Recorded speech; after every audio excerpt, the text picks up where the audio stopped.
솔직히 말할게요. 지금 여러분이 누군가를 좋아하고 있다면 그건 당신의 선택이 아닐 수도 있어요. 무슨 말이냐고요? 당신의 뇌가 당신도 모르게 조작당하고 있을지도 모른다는 겁니다. 오늘 저는 여러분에게 연애 심리학이 발표는 충격적인 사실 5가지를 알려드릴 건데요. 이걸 알고 나면 아마 지금까지의 연애가 완전히 다르게 보일 거예요. 왜 그 사람에게 그렇게 빠져들었는지, 왜 그 연애가 그렇게 힘들었는지, 그리고 왜 그 사람을 아직도 못 잊는지 전부 과학적으로 설명이 됩니다. 자, 첫 번째부터 시작해 볼게요. 이건 진짜 소름 돋는 이야기입니다. 혹시 놀이공원에서 롤러코스터 타고 내려와서 갑자기 옆에 있던 사람이 매력적으로 보인 적 있으세요? 아니면 공포영화 보다가 옆에 앉은 친구가 괜히 설레던 적은요? 그거 착각이에요. 정확히 말하면 당신 뇌가 감정을 잘못 해석한 거죠. 이걸 심리학에서는 흔들다리 효과라고 불러요. 1974년 캐나다의 심리학자 도널드 더튼과 아서 아론이 아주 기발한 실험을 했어요. 장소는 밴쿠버에 있는 카필라노 협곡이었는데 여기에는 2개의 다리가 있었거든요. 하나는 지상 70m 높이에서 아찔하게 흔들리는 출렁다리. 솔직히 이 다리는 건너는 것만으로도 심장이 터질 것 같은 그런 다리예요. 그리고 다른 하나는 안정적이고 튼튼한 일반 다리였죠. 연구진은 각 다리 중간에 매력적인 여성 연구원을 배치했어요. 그리고 혼자 다리를 건너는 남성들에게 말을 걸게 했죠. 간단한 설문조사를 부탁하고 마지막에 혹시 궁금한 게 있으면 연락주세요 하면서 전화번호를 건넸어요. 자, 결과가 어떻게 됐을 것 같아요? 흔들다리를 건넌 남성들 중 무려 절반 이상이 그 여성에게 전화를 했어요. 반면 안정적인 다리를 건넌 남성들은 고작 12%만 연락했죠. 같은 여성인데 4배 이상 차이가 난 거예요. 도대체 왜 이런 일이 벌어진 걸까요? 비밀은 아드레날린에 있어요.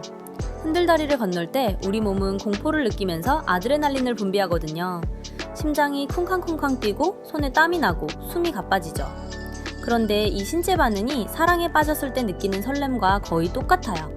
문제는 우리 뇌가 이 2가지를 구분 못한다는 거예요. 다리가 무서워서 심장이 뛰는 건데 뇌는 심장이 뛰네? 저 사람 때문인가? 하고 착각해버리는 거죠. 이걸 심리학에서는 귀인 오류라고 불러요. 원인을 잘못 해석하는 거죠. 그래서 첫 데이트 장소로 카페보다 놀이공원이나 공포영화관이 더 효과적이라는 말이 있는 거예요. 물론 이게 진짜 사랑인지는 나중에 따져봐야겠지만요. 중요한 건 당신이 누군가에게 느꼈던 그 첫 설렘이 어쩌면 순수한 감정이 아니라 상황이 만들어낸 착각일 수도 있다는 겁니다. 생각해보면 좀 허무하지 않아요?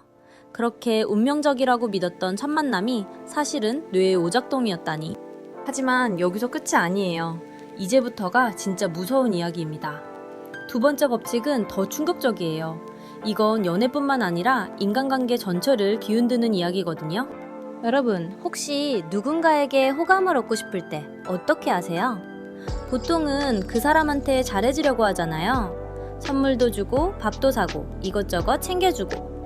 근데 심리학은 정반대의 이야기를 해요. 잘해주는 게 아니라 오히려 부탁을 하라는 거죠. 이게 바로 벤자민 프랭클린 효과예요. 미국 건국의 아버지 벤자민 프랭클린이 직접 경험하고 자서전에 기록한 내용에서 유래했어요.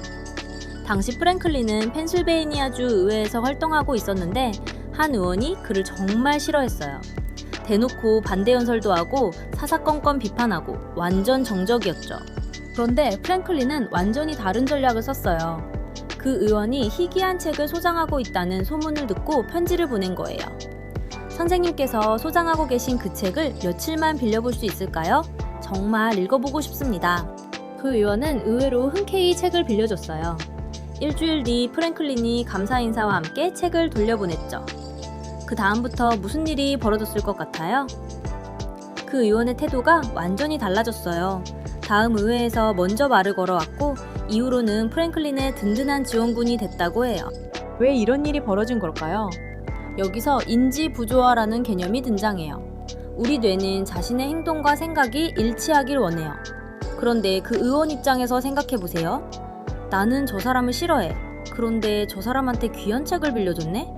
이상하다. 싫어하는 사람한테 왜 호의를 베풀었지? 뇌는 이 모순을 견디지 못해요. 그래서 생각을 바꿔버리는 거죠. 내가 저 사람한테 호의를 베푼 건 어쩌면 저 사람을 그렇게까지 싫어하지 않기 때문일 거야. 아니, 어쩌면 좋아하나?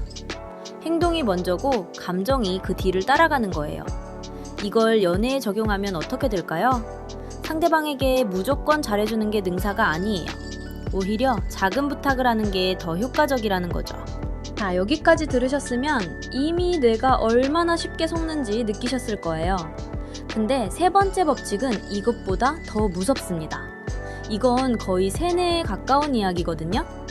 혹시 처음에는 별로였는데 자꾸 보다 보니까 좋아진 사람 있으세요? 이게 바로 단순 노출 효과예요. 1968년 미국의 심리학자 로버트 자이언스가 정립한 이론인데 핵심은 아주 단순해요. 자주 보면 좋아진다.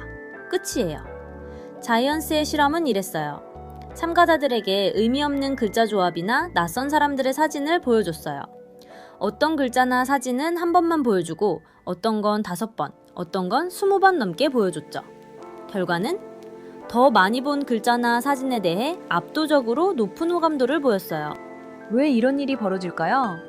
진화 심리학적으로 설명하면 우리 뇌는 낯선 것을 위험하다고 인식해요.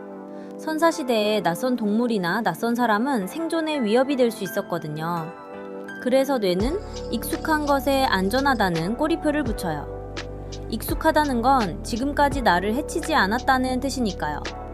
그런데 이 안전하다는 느낌이 좋아하다는 감정으로 둔갑하는 거예요. 자, 이제 네 번째 법칙으로 넘어갈게요.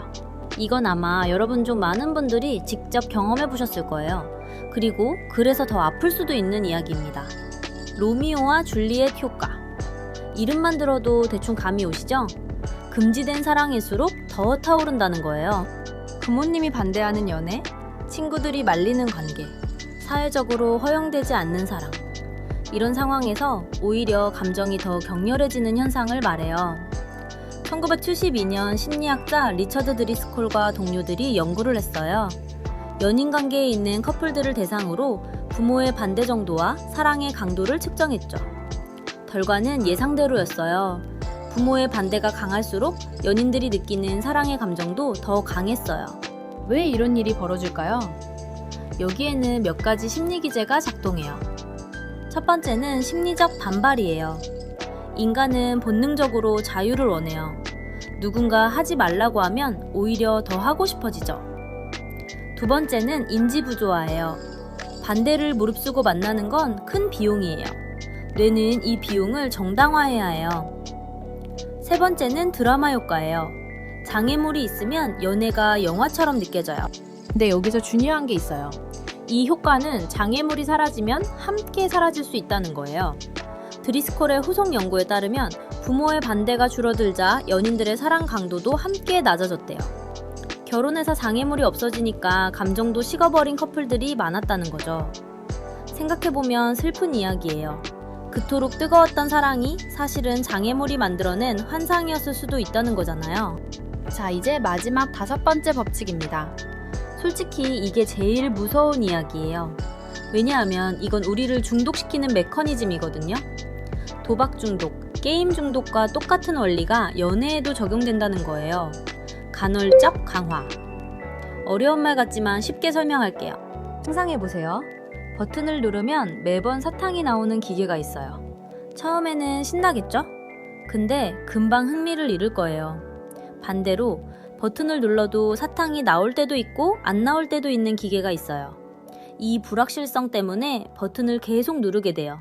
이게 간헐적 강화예요. 스놉머신이 이 원리를 이용해요. 그런데 이걸 연애에 적용하면요? 연락이 올 때도 있고 안 올 때도 있는 사람, 다정할 때도 있고 차가울 때도 있는 사람. 이런 사람에게 우리는 미치도록 집착하게 돼요. 과학적으로 설명하면 이 불확실성이 도파민을 폭발시켜요. 도파민은 보상을 받을 때보다 보상을 기대할 때 더 많이 분비되거든요. 다음엔 연락 올까? 오늘은 다정하게 대해줄까? 이 기대감이 뇌를 도파민으로 물들이는 거죠. 문제는 이게 중독이라는 거예요. 상대방이 아무리 나를 힘들게 해도 떠나지 못하는 거예요. 가끔 주는 달콤함 때문에. 지금까지 연애 심리학이 밝혀낸 5가지 법칙을 알아봤어요. 이 5가지를 알고 나면 연애가 좀 허무하게 느껴질 수도 있어요. 근데 저는 이렇게 생각해요. 이걸 안다고 해서 사랑이 가치 없어지는 건 아니에요. 오히려 이걸 알면 더 현명하게 사랑할 수 있어요. 사랑은 복잡해요. 근데 그 복잡함 속에서도 우리가 선택할 수 있는 부분이 있어요. 그건 결국 우리의 몫이에요. 다음에는 더 흥미로운 심리학 이야기로 찾아올게요. 그럼 다음 영상에서 만나요.